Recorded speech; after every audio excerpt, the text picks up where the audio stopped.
Did Buckingham Palace or Prince William set a trap for Prince Harry and Meghan Markle, and were they gullible enough to fall into I have it? to be careful what I say, but that I won't be able to show, my children my homeland. Meghan and Harry were once hyped as the fresh, modern glow-up the royal family supposedly needed.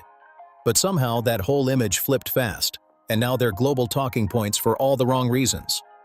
What started as admiration slowly turned into confusion, side-eyes, and non-stop debates that just won't cool off. They said they stepped away from royal life for privacy, right? But then came a wave of interviews, documentaries, and tell-all projects that kept them everywhere. Now, privacy doesn't really sound like stepping back. It sounds more like choosing when to speak and when to go quiet, depending on the moment. Meghan entered the royal scene like she was ready to shake everything up, like she could rewrite centuries of tradition overnight. But Buckingham Palace doesn't move based on media buzz or streaming deals, and that clash became impossible to ignore.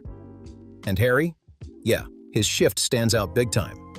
He used to be the fun, rebellious prince people rooted for, but now it feels like he's playing a background role in a story that used to belong to him. That change didn't go unnoticed at all, and people have been watching closely ever since. Then there's the contradiction that keeps people talking. They've said they want to protect their children from intense public attention, but moments involving Archie and Lilibet seem to appear when the timing lines up just right with their message.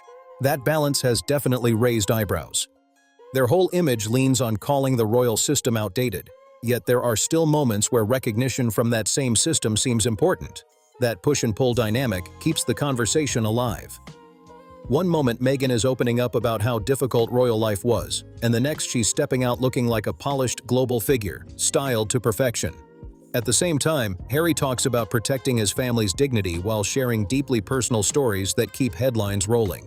It is such a pleasure to be here in my new home of the UK. Meghan is willing to show pictures of her kids. I think it just depends on how many zeros are at the end of the check. Meghan views those two children as commercial assets, which is gross and awful. Meghan needs content. It's really quite sad. Prince William will strip his exiled brother Prince Harry's children of their HRH titles when he becomes king. Apparently for me, that doesn't matter. For a long time, the palace stayed quiet, just watching everything unfold without much reaction. But now that silence feels different, and whatever comes next is already building serious tension. To really understand why Buckingham Palace's move involving Archie and Lilibet feels so intense, you have to go way back, over a century ago. In 1917, King George V put strict rules in place through something called the Letters Patent. This wasn't random at all. It clearly defined who gets to be called a prince or princess and who doesn't. These rules weren't created to target anyone today, but to stop the monarchy from turning into complete chaos. The system is locked in tight. Royal bloodline had to be legitimate. Births needed proper registration under royal authority, and recognition through the Church of England mattered too. No shortcuts, no bending the system, and definitely no modern exceptions based on personal choices or public image. And this is exactly where things start to clash hard. Meghan and Harry seem to treat royal titles like something flexible, like enough attention, interviews, or public support could shift the outcome. But the palace doesn't operate like that. It runs on precedent, not popularity. Those old documents still carry serious weight today, and the palace staying cold isn't about emotions or grudges. It's about protecting the structure. Because once you bend those rules even once, it opens the door for everyone else to try the same thing. Imagine if every distant relative or celebrity connection suddenly claimed royal titles just because it suited them. That's not a monarchy anymore. That's straight-up disorder. And no matter where people stand on the royals, one thing is clear: order is everything in that system. Meghan and Harry took a gamble, believing their global influence could push the palace to adapt. But instead, the palace doubled down and reinforced the rules even harder. Royalty isn't something you can just reshape or rebrand for a modern audience. It's built on tradition, and it doesn't shift for headlines, status, or carefully managed narratives. And just like that, for Archie and Lilibet, the system didn't hesitate. It shut the door completely. So what was this really about? Was the palace protecting tradition, or was it something more personal? People are still debating it non-stop. wants to be an Instagram influencer. That has always been her level, always been her drive. Once everything else has been dried up, the kids are next. The kids were always on the docket to be part of the image selling and everything. In this case, about whether you think the birth was real, whether you think there was a surrogate, whether you think Meghan was wearing a moon bump, the fact is Harry and Meghan lied. Buckingham Palace lied on their behalf. There was a complete cover-up over the birth of Prince Archie. Archie's arrival in 2019 should have been a perfect storybook royal moment. A baby born into history, cameras flashing, headlines everywhere, crowds celebrating like only Britain can. It had all the ingredients of a fairy tale. But instead, things took a sharp turn, and fast. At first, everything seemed normal. The palace made the announcement, the public celebrated, and Meghan and Harry stepped out smiling like nothing was off. But then came a twist almost no one expected. Archie's birth certificate was changed. Meghan's actual name was removed from the document and replaced with the formal title, Her Royal Highness the Duchess of Sussex. No clear explanation, no solid precedent, and no consistency with how things were handled before. Even Princess Diana kept her name on official records, and Catherine, Princess of Wales, had hers listed properly too. So why was Meghan's removed? That single move sparked serious questions. Was it Meghan's decision, a palace directive, or a rushed move to reshape how Archie's status would be seen? Just like that, a simple document turned into a full-blown mystery. That one detail opened the door to bigger questions about motives, timing, and intent. Was the palace quietly creating distance? Was Meghan stepping away from her past identity? Or was something else happening behind the scenes that people weren't meant to see? Because this wasn't just paperwork, it turned into a signal. Every royal baby before Archie followed a clear, predictable pattern. Their records matched tradition, clean and consistent, no surprises. But Archie's birth certificate? It stood out, and not in a quiet way. In royal terms, standing out like that isn't random at all. It feels like a warning. The public saw a newborn wrapped in blankets, smiling parents, a picture-perfect moment. But behind the scenes, the details were already making people raise their eyebrows. It hinted at something bigger, like maybe Archie's place inside that system wasn't as secure as everyone first believed. And once that idea got out there, it didn't just fade away. If Archie's moment sparked whispers, Lilibet's arrival turned those whispers into straight noise. Born in 2021 in California, far from royal walls, everything about her entrance felt different. No hospital steps, no official ceremony, no grand reveal like the ones tied to St. Mary's Hospital. No balcony moment, no framed announcement outside Buckingham Palace. Just a press release from Harry and Meghan's team in California. For a royal child, that kind of silence hits loud. For generations, every royal baby, no matter how distant in the line, received some level of acknowledgement from the crown. It was routine, expected, part of the system. But for Lilibet, there was nothing at that same level. No major formal moment, no traditional rollout, no clear sign of that centuries-old machine moving into place. And people noticed fast.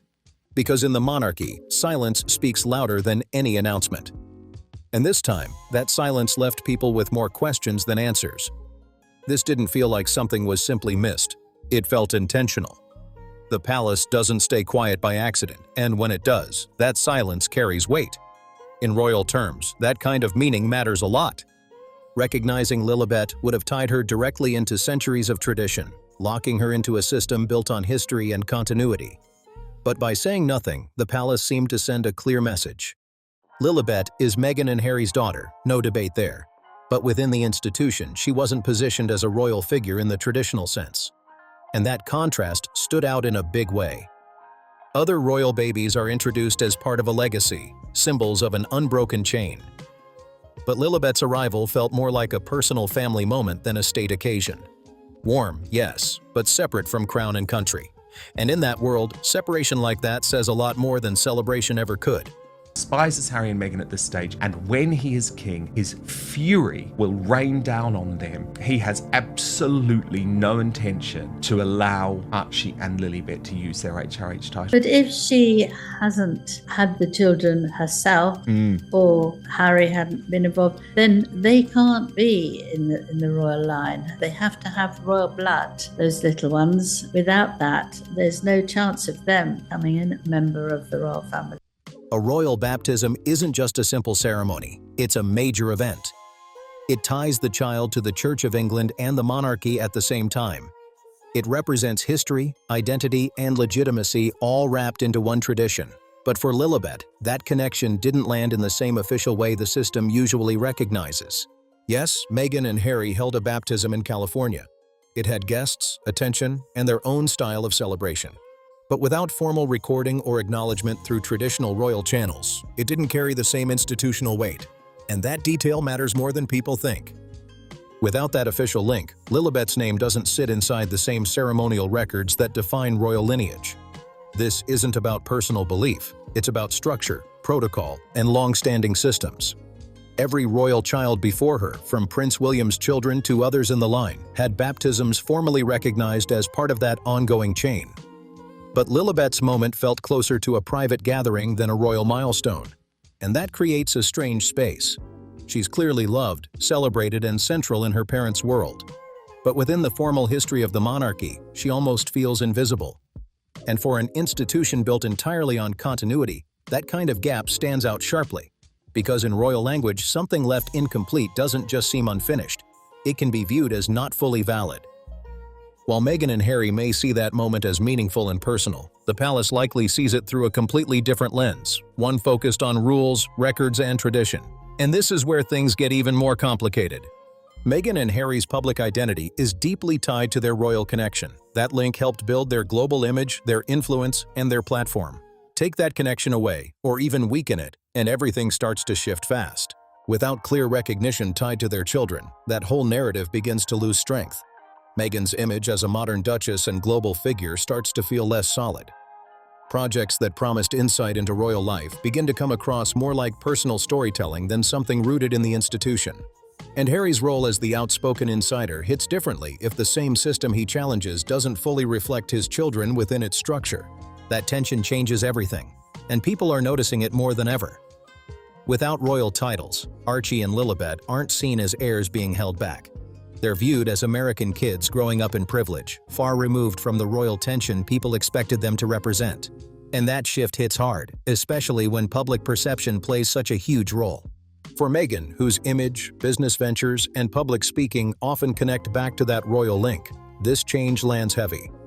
She's no longer placed in the same category as figures like Princess Diana or Catherine, Princess of Wales, because her children were never fully anchored into the monarchy's long-term structure. And that difference reshapes everything. It's like the foundation under that global image suddenly feels less steady. Instead of projecting influence, the Sussex brand risks looking detached, uncertain, and searching for something solid to stand on. And in royal circles, perception isn't just important, it's everything. Once the crown steps back, the illusion can crack quickly. For Prince Harry, this didn't just feel like policy, it felt personal. Reports suggest he made multiple attempts behind the scenes, trying to secure a place for his children within royal history. But each time, the response came back the same: cold, firm, and unchanging. Rules decide legacy, not emotion. And for Harry, that hits deeper than most. This is someone who grew up under constant pressure, shaped by both privilege and personal loss. And now he's facing a system that won't bend, no matter how personal it gets. Now he's not just dealing with his own distance from the institution. He's watching that same distance stretch over to his children too. William has had enough of Prince Harry's ludicrous claim. Is using everything for publicity and not really truly there. We know how she treats her family and friends. Palace is being pressured to remove Prince Archie and Princess Lilibet from the UK's royal line of succession until the Duchess provides absolute proof that she popped out both babies herself. People close to Harry describe someone stuck between frustration and urgency, watching doors slowly close while the world debates whether his kids were ever truly part of that space to begin with. From his point of view, this wasn't just policy. It felt personal, like a rejection of his own bloodline. But from the palace side, feelings don't override centuries of structure, and every attempt to push back only made that divide stand out even more. The gap between Harry's current life and the monarchy's rigid system isn't small. It's massive, and it keeps getting harder to ignore. What makes it hit even harder? Harry knows exactly what inclusion feels like. He lived it, grew up in it, was fully part of it, and now he's facing the complete opposite. Not just for himself, but for his children too. That kind of shift cuts deep, no matter how you look at it. And here's the part that really stands out. His efforts didn't fall short because he didn't care. They fell short because, inside that system, emotion doesn't carry any real power. So it leaves people asking questions. Were Harry's efforts genuine, or was there a bigger strategy behind it all? People are still split, and the debate isn't slowing down anytime soon. Then came the moment where everything felt official. When the palace finally made its move, it didn't come with long speeches or dramatic announcements. It came through legal clarity. What had been hinted at for years suddenly felt locked in place. No titles, no formal roles, no defined position inside that royal framework. And in monarchy terms, that's not a small change. That's a complete shift in status. This isn't something the institution does casually. When the monarchy draws a line, it draws it for the long term. For Archie and Lilibet, this wasn't about being seen as less. It was about being placed completely outside the system. Their names may still make headlines, but they don't sit within the lineage that defines the House of Windsor. And that's where the situation really turns complicated. Because these are children who never asked to be part of any of this. Yet they'll grow up shaped by decisions made far above them. Decisions driven by both personal choices and an institution that refuses to bend. From the palace perspective, this move is about protection. Holding on to rules written generations ago to keep the structure intact. But the monarchy has always followed one core principle: survival over sentiment. And in this situation, survival meant drawing a firm, undeniable boundary. For Archie and Lilibet, that boundary closes the door on a world their father once fully belonged to. No grand announcement, no dramatic reveal, just quiet decisions carrying permanent weight. And that's exactly why it hits so hard. Because no amount of media attention, partnerships, or public statements can shift something that deeply rooted. So their story doesn't end with royal titles or official roles. It continues in a completely different lane, one defined by distance instead of inclusion. And Buckingham Palace didn't just make a legal move. It sent a message that echoes far beyond the UK. Archie and Lilibet may grow up surrounded by opportunity, freedom, and global attention, but they'll always carry a unique position, connected to royalty, yet not shaped by its system. Meanwhile, Meghan and Harry pushed back, challenged expectations, and tried to redefine their place. But in the end, the monarchy responded with something stronger than narrative: structure. And that leaves one big question hanging. Did Meghan and Harry fully understand the system they were challenging, or did they believe influence and visibility could reshape something built over centuries? The truth feels harsh, and for many, it feels final. But this story? It's just one piece of a much bigger royal drama. Because in that world, every move creates waves, and every silence hides something deeper. And that's where everything starts to circle back in a way people can't ignore. Because this situation was never just about titles, paperwork, or old royal rules. It became something much bigger, something that exposed how two completely different worlds collided and refused to meet in the middle. On one side, you have Meghan and Harry, who stepped away believing they could build a new path. One where influence, global reach, and public voice could redefine what it means to be connected to royalty. That clash was always going to reach a breaking point, and now it has. What makes this even more intense is how public everything became. Every interview, every appearance, every statement added another layer to the story. It wasn't happening quietly behind palace walls anymore. It was playing out in front of the entire world. And when something that private turns that public, it stops being just a family issue. It becomes a global conversation. People picked sides. Some supported Meghan and Harry, seeing them as modern voices challenging an outdated system. Others stood with the monarchy, believing tradition exists for a reason and shouldn't be reshaped based on personal narratives. And right in the middle of all that noise are two children, Archie and Lilibet, growing up in a situation they never chose. That's what makes this story stick with people. It's not just about power or status, it's about identity. Where do they fit? What does their connection to the royal family really mean if it isn't formally recognized in the same way? And the truth is, there's no simple answer to that. Because while the palace operates on structure and history, the modern world runs on perception and visibility. Meghan and Harry still hold global attention. Their voices still carry weight. Their story still reaches millions. But without that formal royal anchor, everything they do gets viewed through a different lens. It shifts the narrative. It changes how people interpret their influence. And over time, those subtle shifts start to add up in a big way. At the same time, the monarchy isn't just protecting tradition for the sake of it. It's protecting a system that has survived for generations by staying consistent, controlled, and carefully structured. One exception might seem small, but in that world, one exception can create a ripple effect that's impossible to contain. So the palace holds its line. Firm, quiet, and unmoved. And that's why this situation feels so final. Not because anyone officially said this is over, but because both sides are standing in positions that don't leave much room to meet halfway anymore. Meghan and Harry aren't stepping back into that system, and the system isn't reshaping itself to fit them. So what happens next? That's the question people keep asking, and honestly, it's where things get even more unpredictable. Because while the royal structure remains steady, the world around it keeps changing fast. Public opinion shifts, narratives evolve, new generations grow up seeing things differently, and stories like this don't just disappear, they transform. Archie and Lilibet will grow up with a perspective no one else in that family has ever had. Close enough to royalty to feel its presence, but distant enough to live outside its rules. That kind of position is rare, and it could shape how they see both worlds in ways no one can fully predict yet. Will they try to reconnect with that royal legacy one day, or will they fully embrace a life completely separate from it? Right now, no one knows, and that uncertainty keeps people watching. As for Meghan and Harry, their story is still unfolding in real time. Every move they make, every project they release, every decision they take adds another chapter. But now, those chapters aren't tied to royal duties. They're tied to personal direction, and that changes everything. Because without the monarchy as a backdrop, the spotlight hits differently. The expectations shift, the scrutiny evolves, and the pressure to define their identity outside of that royal connection becomes even stronger. Meanwhile, Buckingham Palace continues forward the only way it knows how.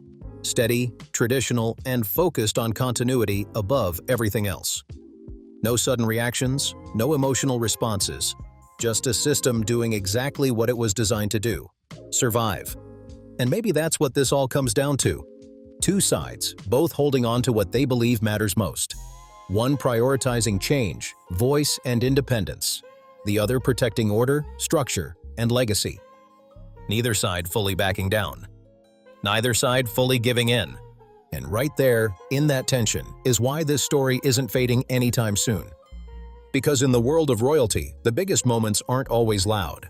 Sometimes they happen in silence, in decisions that don't get explained, in lines that don't get crossed, and in doors that quietly close without ever reopening. And when that happens, the impact doesn't just stay behind palace walls, it echoes everywhere.